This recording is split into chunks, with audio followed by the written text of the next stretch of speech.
नाज़रीन, ब्रेक के बाद एक दफ़ा फिर आपको खुशामदीद कहते हैं। सेठी साहब, एक तो ऑब्वियस रीजंस हैं जो अभी सामने से नज़र भी आती हैं और हम सुनते भी रहते हैं कि पाकिस्तान की फ़ौज कहती है हम नॉर्थ वज़ीरिस्तान में नहीं जा सकते। Is there any background reasoning इसके पीछे? कोई ऐसी चीज़ है जो सामने नहीं है, अंडरलाइंग रीजन? नहीं, देखिए वो कहते ये हैं कि हमारे पास रिसोर्सेज नहीं है ना, हम फंसे हुए हैं, हमारे सारे रिसोर्सेज जो हैं वो कोई इधर है, ऑब्वियस रीजन, ये शोन रीजन, सब कुछ सबको पता। तो मगर इसके पीछे एक और बात भी है, और असली तकलीफ अमेरिका को उस चीज़ से है।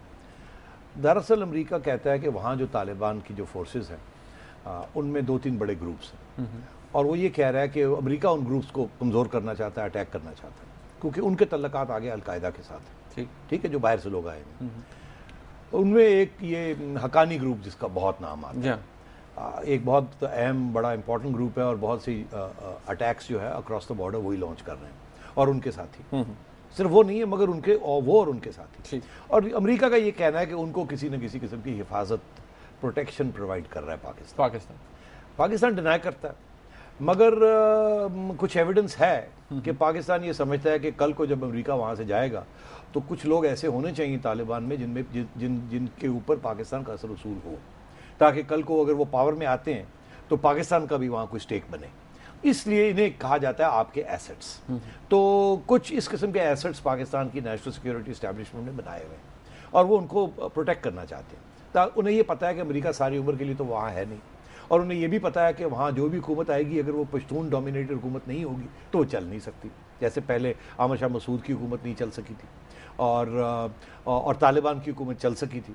तो इसलिए कुछ लोगों को प्रोटेक्शन दी हुई है और उनको संभाल के रखा हुआ है एज एसेट्स। अमेरिका का ये है कि जब तक हम इन एसेट्स को कम, इनकी अहमियत कम नहीं करेंगे उस वक्त तक ये हमारे से बात नहीं करेंगे। तो इसे आप हमें मारने दें, हमें अटैक करने दें, और आप भी हमारी मदद करें, आप भी अपनी फोर्सेस भेजें। तो इस स्टेज पे आके अमेरिका का इंटरेस्ट जो शॉर्ट टर्म इंटरेस्ट है, हमारा इंटरेस्ट जो लॉन्ग टर्म इंटरेस्ट, वो क्लैश कर रहा है। ठीक है, हम ये सच चाहते हैं कि अफगानिस्तान आगे जिस किस्म की सूरत हाल अफगानिस्तान में हो, जिस किस्म की गवर्नमेंट भी कल को बनने जाए, वो पाकिस्तान को अच्छी निगाह से देखे, बुरी निगाह से ना देखे, ये हिंदुस्तान के गोद के अंदर ना हो छलांग मार दे। जैसे कि नॉर्दर्न अलायंस जो कि पहले वहाँ हुकूमत थी, वो उसका वो उसके से भी टिल्ट थी, और तालिबान इसीलिए हम सपोर्ट करते थे। आपको याद होगा हम पहले 3 मुल्कों में से थे जिन्होंने उसको रिकग्नाइज किया था जब वो तालिबान की हुकूमत आई थी। तो पीछे ये कॉन्फ्लिक्ट चल रही है कि नॉर्थ वजीरिस्तान में जाएं, हकानी ग्रुप को अटैक करें, अलकायदा के जो फाइटर्स हैं उनको अटैक करें, अपनी ग्राउंड फोर्सेस जो हैं वो वहाँ भेजें। अगर आप नहीं भेजेंगे तो फिर हम ड्रोन्स तो भी हम कर रहे हैं, मगर ड्रोन्स के अलावा बूट्स ऑन ग्राउंड भी हो सकता है। मतलब है कि हम अपनी अफवाज भी वहाँ भेज सकते हैं, या लॉन्ग टर्म ऊपर से लंबी बमबारी भी कर सकते हैं, जिस किस्म की बमबारी इन्होंने उस वक्त की थी 2001 में दिसंबर में, जबकि तालिबान वहाँ से भाग के और अलकायदा वहाँ से भाग के तोरा बोरा क्रॉस करके और आपके साउथ और नॉर्थ वजीरिस्तान में आके बना ली थी। तो ये स्ट्रेटेजिक वर्सेस टैक्टिकल टेंशन चल रही है। दूसरी बात, नॉर्थ वजीरिस्तान के लिहाज से और तालिबान के साथ जो अब पॉलिटिकल नेगोशिएशन शुरू हुई हैं, पाकिस्तान की हमेशा ये व्यू थी कि आप सिर्फ जंग के ज़रिए अफगानिस्तान को फतह नहीं कर सकते, आपको बातचीत भी करनी पड़ेगी। अमेरिका पहले तो ये बात नहीं मानता था, उनका ख्याल था ऐसी की तैसी, हम अमेरिका हैं, हम क्यों बात करें किसी के साथ। अब उसको समझ आई है कि बात करनी पड़ेगी। अब सवाल ये है कि किसके साथ बात करें, कैसे बात करें।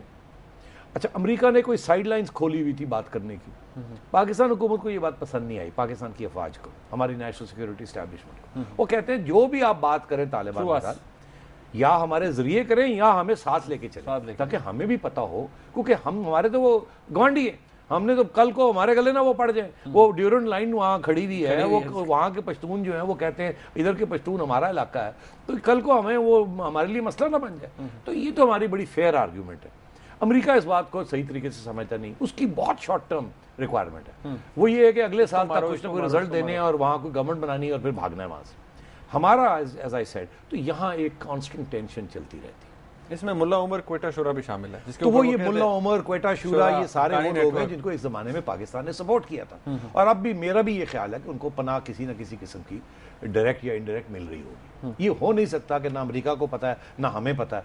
अगर अमेरिका को नहीं पता, हमें तो जरूर पता होगा कि वो यहाँ नहीं, और कल को हमने इन्हीं लोगों के साथ वहाँ बैठ के बातचीत करनी है।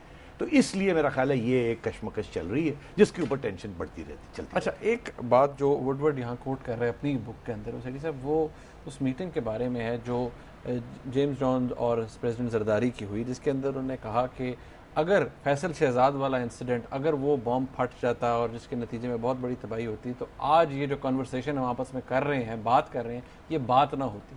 और अगर फ्यूचर में ऐसा कुछ हुआ तो इसके बहुत बुरे कॉन्सिक्वेंसेस होंगे। जी हाँ मुनीब, ये देखिए, ये भी एक तरफ प्रेशर टैक्टिक भी है और दूसरी तरफ हकीकत भी है कि अमेरिका को बड़े मसाइल खड़े हो जाएंगे उनके लिए अगर कल को शहजाद जैसा कोई वहाँ हादसा हो जाता है और उसमें लोग मारे जाते हैं, तो बिल्कुल 9/11 वाली एक सिचुएशन वहाँ एक बैकलैश पब्लिक डिमांड हो सकती है। आपने देखा ये छोटी सी एक मॉस्क बनानी थी और वो भी जीरो सेंटर पे नहीं बनानी थी, 2 ब्लॉक्स दूर बनानी थी और सिर्फ वो मस्जिद नहीं थी, वहाँ तो पूरा एक कल्चरल सेंटर बनना था और बड़ा नॉन ऑब्ट्रूसिव, मतलब है कोई ऐसी बात नहीं थी। कितना राइट विंग ने वहाँ, रिपब्लिकन्स ने और राइट विंग ने वहाँ शोर डाला।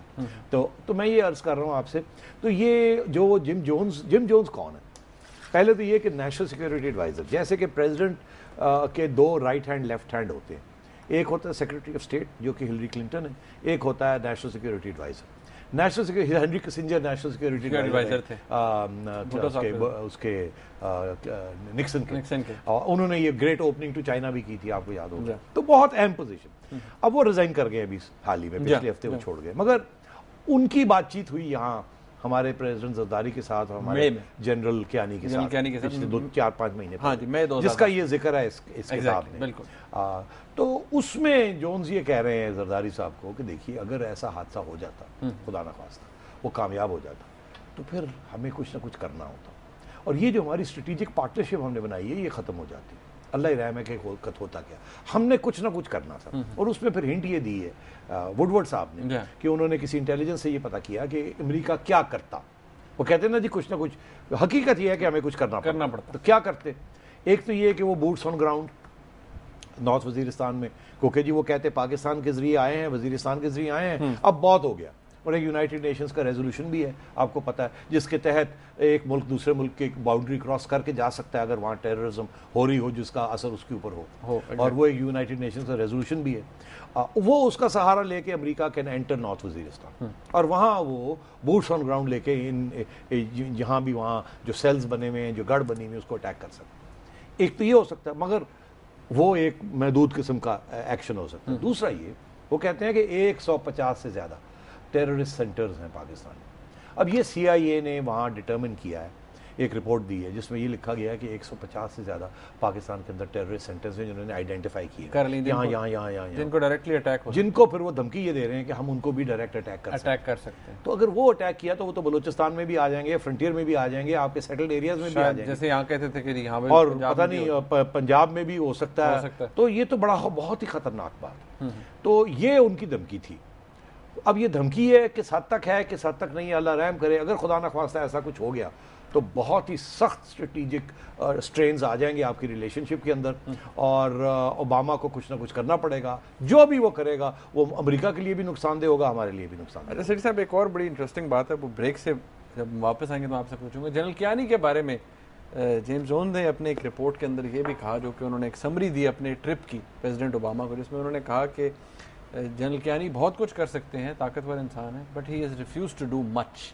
और जब उनसे ये पूछा गया तो उन्होंने कहा let me admit I am India centric. तो वो इंडिया सेंट्रिक क्यों है, इस बात का जवाब हम लेंगे सेठी साहब से ब्रेक के बाद। नाज़रीन हमारे साथ रहिएगा।